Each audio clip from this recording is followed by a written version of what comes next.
Hey guys, Iron Wolf here, back with another Hyrule Conquest video.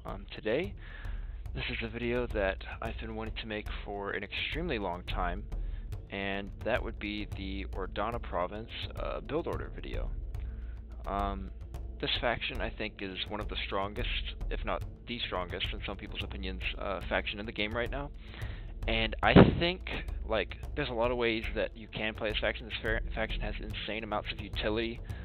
Whether it's a 1v1, 2v2, or whatever kind of game you're playing. They're strong both early, mid, and late game. They have a very solid matchup spread. They have an extremely strong economy. Their unique mechanic, the fact that all their non-mechanical units can gather, is extremely strong in my opinion, and in the opinion of others. So today I'm going to be diving a little bit into how I think you should approach this faction, how you should play them. This is going to be a little more specific than some of my other videos that are usually more like general and whatnot. So today I'm going to be getting a little more specific with some things, but that's mainly because this new strategy that I've been working on the last couple of days is kind of something that I've been like brewing up, like theory crafting. Like, I think this is really how you should play this faction, because before I was an advocate for rushing to tier 3 and just mashing as many horsemen as you can, but I'm beginning to think that might not be. I mean, it's still an extremely effective way to play this faction, and if that's how you want to play them, then go for it. But I found this way to be a little more effective in certain matchups, and this is definitely going to be how I approach this faction in the future. So they have a very interesting opener compared to most factions, because they can train workers from their houses, so they're going to be able to pump out a lot of workers really fast in the early game. So right off the bat, sending lumberjacks to the wood, having them build a harvest camp, build 4 serfs from your town center, not 6. We're building 4, and I'll tell you why in a minute. You're sending your serfs that you start out with to build a plantation near the berries, and then they're just going to go gather. These 4 workers that get trained from your civic center are going to go onto the berries as well, and you're going to train up 4 lumberjacks. So the one lumberjack costs about half as much food as a serf. So instead of building 6 serfs or 6 workers right away, you can build 4 workers and 4 lumberjacks with your starting resources. So it gives you a lot more bang for your buck. So you can have 8 workers on the berries here, dropping off their crops in the plantation, or you're going to have your lumberjacks over here dropping stuff off in the harvest camp over by the wood. So, and usually you would have your Ordona hawk go and scout around, but this is a replay I did against the AI. So I'm not really going to be showing you how to fight with this faction. I might cover that in another video, but that's a whole other topic. So as soon as those 4 lumberjacks are done, you're going to queue up as many workers as you can, and you're probably going to be capped out at that point. So before they come out, you're going to want to build a house, or a serfstead, as they say. So the fact that they can train workers from their houses is an extremely powerful mechanic that later on you're going to be abusing a lot, and you're going to need to if you want to stay up to date, like with your economy and whatnot in comparison to the other faction. So as soon as the next batch of workers come out, you're probably going to be close to your population as well, so you're going to want to build another house. And then, as you see here, I'm building some lumberjacks. You kind of want to rotate between, so you're always going to be building something from your civic center as this faction. Like, if your civic center is not producing something, you are misplaying. You always need to be building at least something from here, whether it's an archer, a lumberjack, a serf, a hero, a new tech, a scout. Just always be producing something, because you're going to have the economy to be able to do that. And if you're playing right, you're going to have the population as well. So make sure that you're always building things from your civic center. So Ordona is actually one of the trickier factions, I would say. I actually think that their early game and even some of their mid game is like very micro heavy. Mainly their economy. Their economy is, you know, pretty reliant on micro compared to some of the other factions, which is just a very big appeal to them in my opinion, and that's kind of why I like them a lot. So you're going to be rotating like workers, lumberjacks, workers, lumberjacks, workers, lumberjacks, as far as what you're building from your town hall. So you see here we have about 13 workers. Once you have a bunch of workers on these bushes and you're kind of at 30 population cap or so, probably gonna want to throw up a farm or a field. I'm sorry. Basically, you're just gonna have a very steady, like a very tempo intake of food and wood for a long time. You're not gonna really worry about metal or rupees until later on. You're mostly just gonna be just tempoing out food and wood. You're going to be, because you're building so many units with this faction, you need to always be on top of staying under your pop. So you see here I hit 30 out of 30. I got lucky because that's just the amount of resources I had to make workers. But usually you want to stay on top of that so you don't ever cap yourself out. Because if you're ever capping yourself out, then you can't keep this steady intake or steady flow of units being produced. You can't keep that going.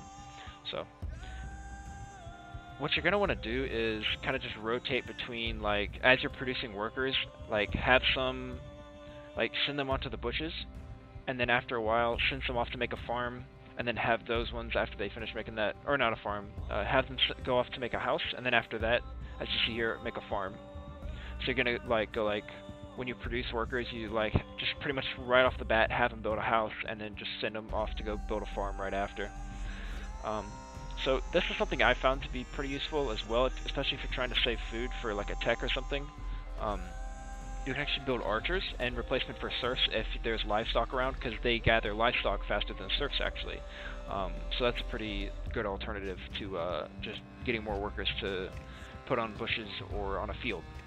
So you see here we're just constantly putting up houses. You want to always, like I said, always pay attention to your pop cap, because you're building so many like trashy like worker units with this faction. You're just pumping them out so fast that you're going to cap yourself out pretty easily if you're not staying on top of it. So you see here just constantly, like I said, constant flow of workers. You want to try and tech around 7 minutes or so, because the plan here is to start pumping out your main units and getting like your beefy, like the beef part of your economy going in under 10 minutes. So, and you want to get close to about 100 population in under 10 minutes as well. Or not, maybe not under, but around 10 minutes preferably. So you see here, just right off the gate from building some workers, got a house, got a farm. That's basically how you want to do it. House, farm, house, farm, house, farm. You're gonna, later on, you're not going to do as many farms, you're just going to do more houses, but for the most part, you just do house, farm, back and forth. But don't completely run out of, don't spend all your materials at once, because you might need those just in case, you know, let's say you build a huge amount of workers or a huge amount of lumberjacks, and you cap yourself out really fast and you don't have the resources to keep up. You know, you need to be, you know, you have to really be able to micro and balance your resources to keep that steady, like I said, that tempo of like production going, because your economy is going to boom. Right now, the economy is not booming for you guys when you're playing Ordona. You're just tempoing out your resources. So, like I said, constant flow of workers and lumberjacks, farms and houses, back and forth. Oops, yeah, farms and houses. You're also going to want to, as soon as you're, like, if you can get a bunch of houses up, kind of like around this point, I would say like close to 6 minutes or so, if you've got like, you know, 6 or 7 farms up, I would say you can stop building as many farms and just focus more on building houses, because once you get a lot more houses and you have a lot more distance between your current population and your population cap, you're going to want to be abusing that mechanic I was saying earlier. Like here, as you see, I'm building workers from my my houses. I can build, what is that, like 1, 2, 3, 4, 5, like 9 or so workers in like 7 seconds. You know, that's insane. So you're going to be abusing that a lot, especially now that you have all this crazy amounts of food that you're bringing in. You can just throw them on the stone, the metal, the rupees, whatnot, getting like even more resources. This is where it kind of starts to boom, once you get your population high enough that you can start producing serfs from your houses without capping yourself out. So as soon as your first batch of woods is kind of running low, you kind of want to probably move on to a new one so that you don't starve yourself out on materials. Like, you don't want this to be completely empty. As you see here, I kind of did that, but it's no big deal. But as it starts to get low, you kind of want to probably start checking out where your next wood line wants to be, preferably somewhere like towards where you think your opponent might come. It's kind of like on Gerudo Oasis, they kind of funnel you towards your opponent as far as where the wood lines go, but on other maps, you know, it could be different. But I would say set up a forward wood line. Like you see here, I'm forward towards my opponent. I have these worker units that double as militia soldiers, so if I get harassed or raided by the enemy, they can defend and they can be kind of just see them coming. Because this is like the main route that your opponents are going to be taking on, like a map like this or something like that. So, anyway. Constant production of lumberjacks and workers, as you saw there. We're going to be teching up very soon here. As I was saying earlier, you want to do it not too long after 7 minutes. And just having a group of workers, just a handful, 2 or 3, just putting up houses whenever you can squeeze it in. Because, like I said, you don't want to cap yourself out. But you see, because we are abusing this mechanic from being able to build workers from our houses, we've got all these workers on the stone and now on the ore, and we're able to because of that, because we're able to get serfs from these houses, we can focus more on getting lumberjacks from our civic center and helping our steady, you know, intake of wood. So constant production of houses. We are now teching up to tier 2 at about 7.5 minutes. That's pretty good. You can probably get it down to 7 minutes, but like I said, this is just a demonstration. Watch out for levers on this map. They will kill your units. But there's not really many upgrades you can go for here either. I would say the best ones are probably youth labor. This is an extremely useful upgrade if you can afford it. I would definitely recommend it, you know, later on, like as you approach, like get closer to the mid game. Because it's going to be really useful for helping your economy boom even more than it's already going to boom. So I would say the best way to describe Ordona in the early game is very passive and very tempo. You know, they're tempoing out a lot of resources while staying very passive. You're not really rushing with this faction. You're more so just using the landscape to your advantage to set up not a defense burrow in and set up a defensive position, but kind of just set yourself up in put yourself in a position where even if your opponent destroys your army, you are still in an advantage because you can sustain your losses. Basically, that's how I would say it probably. So you see here just constant flow of workers from our civic center. We're going to, now that we've hit tier 2, we're going to start saving up for kind of what our win condition is going to be. Or not our win condition, because this is, like I said, this is going to be like a full-on like early to late game guide. I'm mostly going to be covering like what you want to do for the first half, like early game plus the beginning parts of the mid game. So not long after you hit tier 2, you're going to want to try and get a market up. The reason for that being is you're going to be getting a lot of workers on extra resources like stone or rupees. You're not really going to be using either of those. Well, you're using materials, but you have all these workers on stone bringing in extra materials, so you have an excess of that. But you see here, we have these workers on rupees. You aren't really going to need those, so you're going to need somewhere to barter those for the resources that you will need, mainly food and metal. Those are the two main resources you're probably going to be needing with this build, because you don't really need to worry about your material or your stone and wood intake, because you have so many lumberjacks on top of these workers on the stone. You'll be able to, you know, keep a steady production of houses going. So now that we've got all this, you know, we've got our houses, we've got our market going up, we've hit tier 2, we've got our economy is looking really good right now. We have, let me pause and show you, we hit 100 population. Oh, well, I can't pause, oh well. We hit 100 population in under 10 minutes, about 9.5 minutes. That's extremely good. You want to try and do that. Like I said, don't try to cap yourself out, but you want to hit at least 100 pop.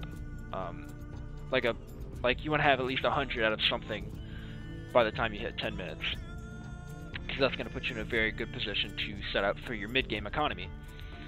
So you see here, now that I've got my market up, building all these houses so we don't, you know, cap ourselves out. And now this is where it gets spicy. So usually you would be like, alright, well, here's where I start saving for tier 3 to get my horses. No, we're not doing that this time. So here's what we're doing. And I'm a big fan of the strategy. So this time around, we're actually going to be building taverns. We're going to be building a bunch of taverns, as many taverns as we can. So pretty much for the next 6 or 7 minutes, we're going to be building nothing but houses and taverns, just non-stop. As you see here, I'm getting another harvest camp so I can extend my wood line over on this side. Building more lumberjacks over there as well. But we're just going to build nothing but taverns, and houses. We want to build, like, for every 1 tavern we have, we want to probably get 4 or 5 houses. And we're probably going to want to have, like, 6 or 7 taverns. Like, just going to be pumping out the drunkard. Now, I'm going to talk a minute about hero selection with this strategy. So, heroes, all the Ordonian heroes are good. I would say the main ones you'd want to do with this are Mayor Bo for the Master Brewer's upgrade for the taverns and the drunkards, which is it's pretty good. Or Ashe. Ashe is my personal favorite because she gives you access to the resistance. So the resistance is supposed to be a mini hero basically. But there is a bug right now where you can train multiple of the resistance. So if you want to abuse that, you can. It's an extremely powerful unit in its own right. So even if you only build 1, it's extremely powerful, but you do have the option to build 2 if your opponent doesn't mind you using exploits. So that's what I prefer. I prefer to use Ashe so I can have access to her mercenary buffs as well as the resistance. But Mayor Bo is also a really strong option as well with this. And you can go Ilya and Russell, of course, too, if you would like to. I think Ilya is the go-to for horses if you're going with that. Or if you're doing a more militia-based build for like a stronger, more like if you're going up into Goma or something, you'd maybe want to go Russell. But I think for this strategy, where you're going like tempo eco into a boom eco, and then you're focusing more on drunkards and stuff, then I would say Bo or Ashe is the go-to option. So you see here, as soon as that tavern went up, we're building 10 drunkards, just pumping out as many as we can. I capped myself out because I'm bad, but that's okay. Everybody messes up sometimes, guys. But like I said, you're going to be tempoing out houses and taverns. I use that word a lot, tempo, but that's really the only way I can think of it, because it's very rhythmic. You know, you're kind of building like a tavern, house, house, house, tavern, house, house, house, tavern, house, house, house, you know, so you don't cap yourself out, because you're going to be pumping out a lot of drunkards. Like, just non-stop.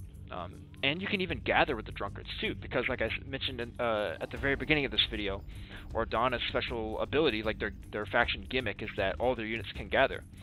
So when you produce drunkards, you don't have to have them just sitting around waiting for you to move them out to attack. You can have them gather resources, you know? So that's really handy. So you see we have all these workers, you know, we have 25 houses. We got 2 taverns up at this point. We're probably going to be getting up another one in just a minute here.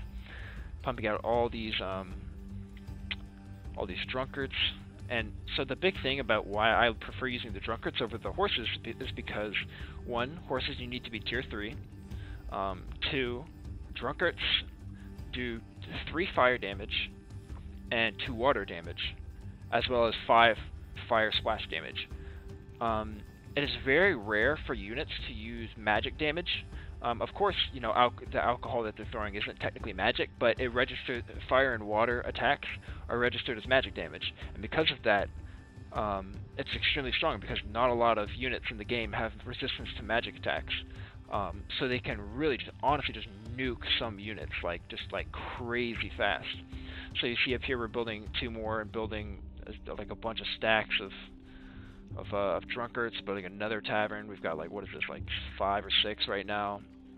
Making sure that we have enough houses up as well as enough taverns, because we want to make sure that we don't gap ourselves out, because you just want to non-stop be producing drunkards, just as many as you can. You see here we're about 13 minutes in. This is like as we start reaching the mid-game, we've kind of dipped our toes in the mid-game. This is kind of like where most of I would say the mid-game kind of starts, like 11-12 minutes or so. Once your drunkards start pouring out, you're going to have insane amounts of them, like very, very fast. Because right now, really, the only defenses you really have are your lumberjacks and maybe some towers. But you see here, I already got these 15 drunkards. I have them down here gathering from these resources, paying themselves off, basically. I've got, what is this? 6 taverns up, all of them producing drunkards pretty much. With no downtime, just building houses so I don't cap myself out. You might want to have some towers like I have here on the rear. Throw in some more farms, because you're going to need a lot of food, because you want to never... If you are not producing drunkards at any point in time, like I said earlier, you miss playing. So you need to always have a supple amount of food to keep you going. So throwing in a couple more farms at this point isn't bad. You see all these drunkards I have here just gathering from the food, the wood, the metal, the rupees, everything. I'm going to speed it up here in just a minute. So this is kind of where I would say the strategy kind of ends. You know, as we're kind of getting into the mid game here, you have you have 150-ish population in under 15 minutes. That's really good in my opinion. You have all these lumberjacks on your wood lines to defend your forward front, and you have, how many is this already? 42 drunkards. 42 of them in under 15 minutes. These things can delete armies because of the magic damage that they deal with their Molotov cocktails. So this is kind of where I would say the strategy ends. I'm going to play it on until the end of the replay, just so you guys can see where I went with this, so you can get an idea of what you should do with once you reach this point. But I would say once you have a steady flow of food, wood, and excess resources, mainly once you got your rupees, your stone, all your drunkards on the extra resources wherever they can fill in, etc., your economy is going to be booming. You're never going to be starved of any resources. And if you are, you can just trade, because you're always going to have a ton of something else. Because you're not going to be spending, like I said, much rupees. You're not going to be spending many rupees or material. Outside of building houses and, at this point, a couple more taverns. But pretty much, as you hit tier 2 and approach the mid game, you want to get, once you tech up, you get market, and then just taverns and houses. And that's all you do. Once you hit tier 2, that's all you're really going to do. Ordona is a very micro-heavy and a very tempo-heavy faction. You're going to need to micro your army a lot when you're fighting with the drunkards, because they have a minimum range. You're going to need to be kiting your units a lot. And they don't have a lot of AoE. Their AoE isn't amazing. It's good because it's 5 splash fire damage, so that's pretty good. But you want to be focused firing things down, because you can delete things in literally one hit. So you're going to have to micro that a little bit, make sure none of them die, because they are extremely squishy units. Throwing in, the resistance with Ashe, or maybe bow with, once you hit tier 3 later on, you can throw in some goat lords and whatnot. But I'm going to speed it up a little bit just to show you guys kind of where I went with this. So you see here at the bottom, I'm kind of just building more houses non-stop to supplement the insane amounts of drunkards that I'm producing. Speed up a little bit more. Just having them all, look at my resources just coming in like crazy. How many is this? Let's see. 61 drunkards already, still producing more non-stop from, look at all these. About 16 minutes in, very close to 200 population. That's insanely good. Got all these houses. How many is that? 30? Yeah, almost 40 houses. Here, I just build an expansion just to make it easier to gather the wood over here and kind of give me a forward position. Let me just speed it up a bit.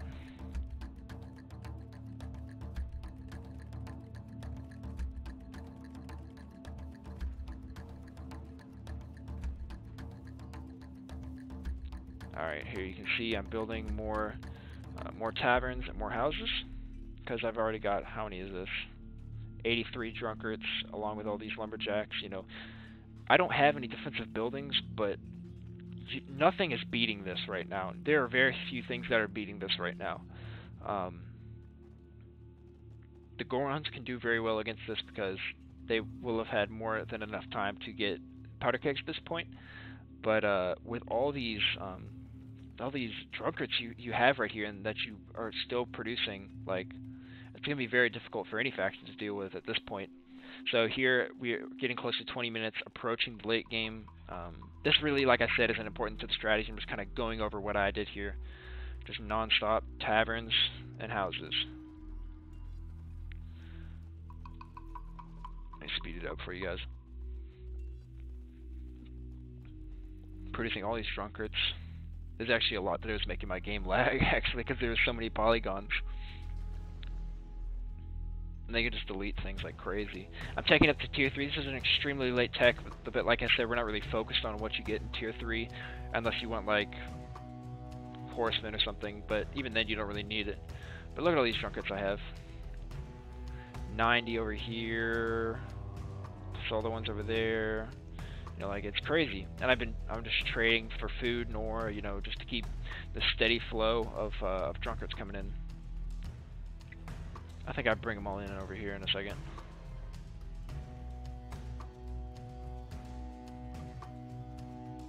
Yeah, you see this? Like over 100 drunkards right here in about 20 minutes. You can definitely speed this up, but there are very few things that are going to be able to beat this in the late game. You can go for tier 3 a bit earlier if you want to focus more on siege, but there are so many drunkards that they can really honestly just compete with a lot of the siege in the game, in my opinion. Once you have this many, like, what is this, like 150? Yeah, 152 drunkards. Like, it is very difficult to contest this as any faction. So that's really all I have to say about that. I hope you guys really enjoyed this video. I've been really wanting to make an Ordona province guide for a long time, because this is actually one of my personal favorite factions.